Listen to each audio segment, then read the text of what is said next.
It is a book, but it is more than a book. It is about future, it is about past, it is about how to be in this world as a moral person, how to conduct yourself. So all these ideas about what it means to be human, what is the purpose of life, all these things are centered around the idea of the Quran.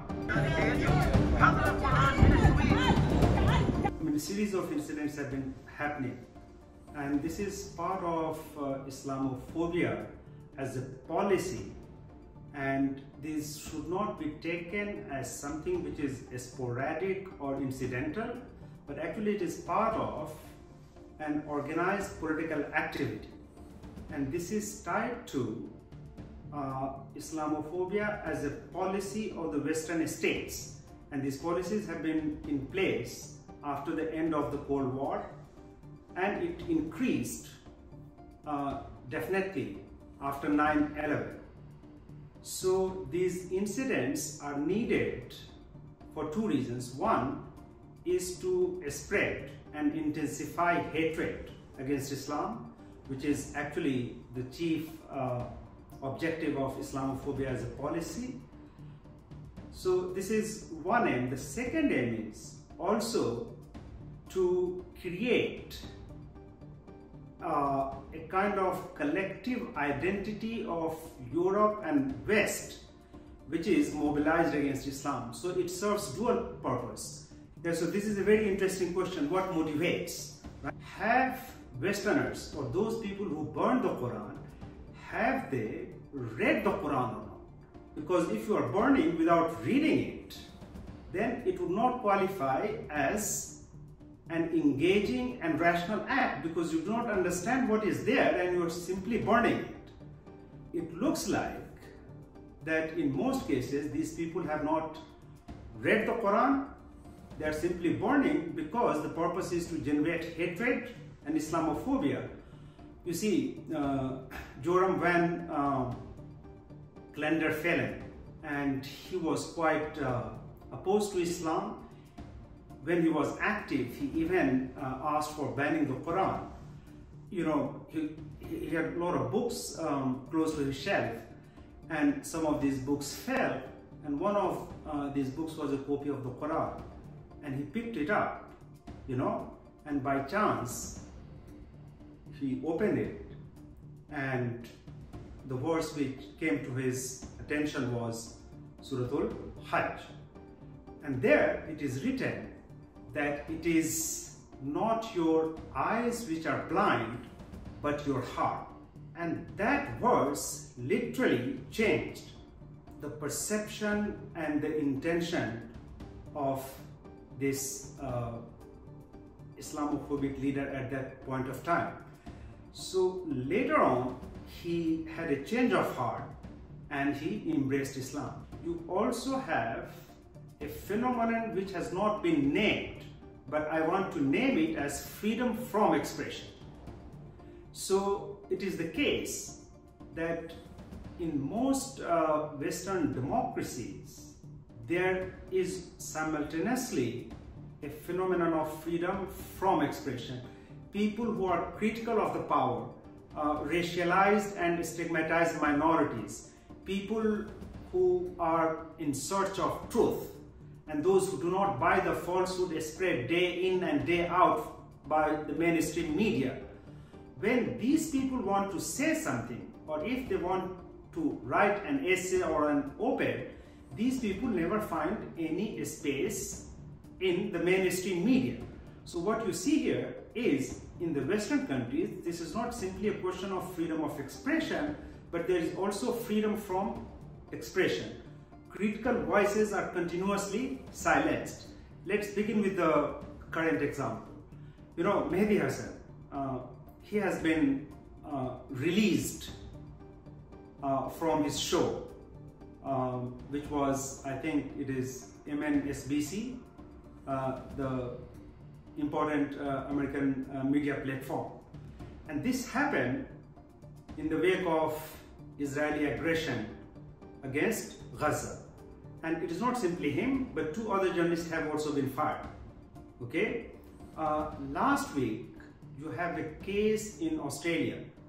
The Australian media, I think it is ABC, Australian Broadcasting Corporation, it fired a journalist, and I think the journalist is from Lebanese extraction. Her name is Latouf, and she was fired, or in my language, she was freed from expression rather than being given the right to express herself freely. And you know what was the reason? Because she had made a social media post in which she cited a Human Rights Watch report saying that Israel is using hunger as a weapon of war against Gaza. But we can also go a little bit back further. Now, when the war on terror began in America, journalists who were critical of Bush Jr., they were immediately fired from their position. Therefore, I think just to talk about freedom of expression, I think is misleading. We have to simultaneously talk about freedom from expression. That when it comes to Islam, even the most progressive philosophers of Europe or the Enlightenment, they never had any positive view about Islam and Muslims, including the figure of the Prophet Muhammad and the Quran. As you know, the figure of Prophet as imposter, okay, and Quran as a book of irrationality, something which has been uttered in a psychologically hallucinating condition by the Prophet Muhammad. Once you have this viewpoint in the Western world, then from there they come to the conclusion that this is a book of irrationality, and therefore burning it is okay. Now, this is the Western viewpoint.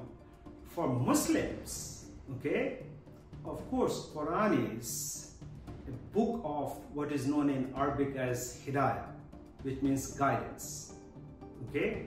And for Muslims, both were educated or uneducated, whether they are rural or urban, whether they are men or women, whether they are young or old, this strong notion of Quran as a book of guidance, and this guidance is not simply about the world here, which is the material empirical world, but also akhirah, the world hereafter. Muslims' perspective, therefore, is radically different from the Western perspective, because it is a source of hope, it is a book of guidance. By the way, let me also say here that the Western perspective, which takes it simply as a text or book, for Muslim, of course, it is a book, but it is not just a book. It is a book, but it is more than a book. It is about future, it is about past, it is about how to be in this world as a moral person, how to conduct yourself. So all these ideas about what it means to be human, what is the purpose of life, all these things are centered around the idea of the Quran. And therefore, for Muslims, Quran has a radically different meaning. It has a very different perspective. After 9/11, when as a state policy, Islamophobia was promoted in Denmark, in Sweden, and also in some cases in the Netherlands. So for several years, these governments, as a part of this Western policy of Islamophobia, they have been promoting, directly or indirectly, the cases of burning of Quran, which has really worsened the relationship between the Western world and the Muslim world. In the last 2-3 years, when there have been some sharp voices of criticism from the Muslim governments and the influential people, these governments have been forced to rethink their position. And this is not simply, by the way, because of the opposition from Muslim world, but also some policies initiative, like boycotting the Western products or the companies, and which has economically hurt these Western governments who have many financial enterprises which operates in the Muslim world too. So I think as a result of these boycott as well as criticism from the Muslim world, now the Western countries have begun to think about it. There are voices which says that no, actually we should ban it. I think few months ago in Denmark, they have tabled a bill which says that burning of the Quran or tearing off the pages of not simply the Quran but also book of faith of other religious tradition. So they are aiming to ban it, and if anyone does it, it will result into a fine. Now, if the Western governments adopt policies like these, I think this will probably ease the relation because it will lead to building of a trust between the Western governments and the Muslim world. But we have to see to what extent, I mean, this law is tabled only in Denmark. We have to see what would be the situation in Germany, what would be the situation in France or the Netherlands. Since Islamophobia is the pivot of Western politics in the last 25 years, we have to see if other countries will do it or not. Because if they do it, that would also mean moving away from the center of Western European politics, organized as it is around the issue of Islamophobia. So banning is one aspect of dealing with this issue. What we need simultaneously is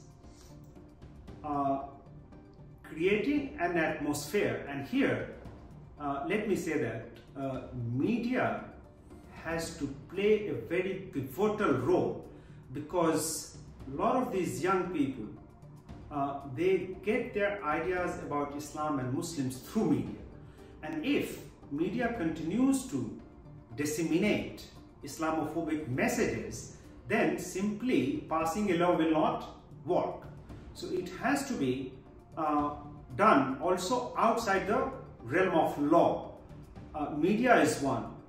Likewise, I think, and by media here I mean mainstream media, but there has to be simultaneously action taken in the realm of social media, but also what we teach children in their school. Okay, so I think legislative measure is one, but much more effective work needs to be done in the non-legislative fields such as media, education, art, culture.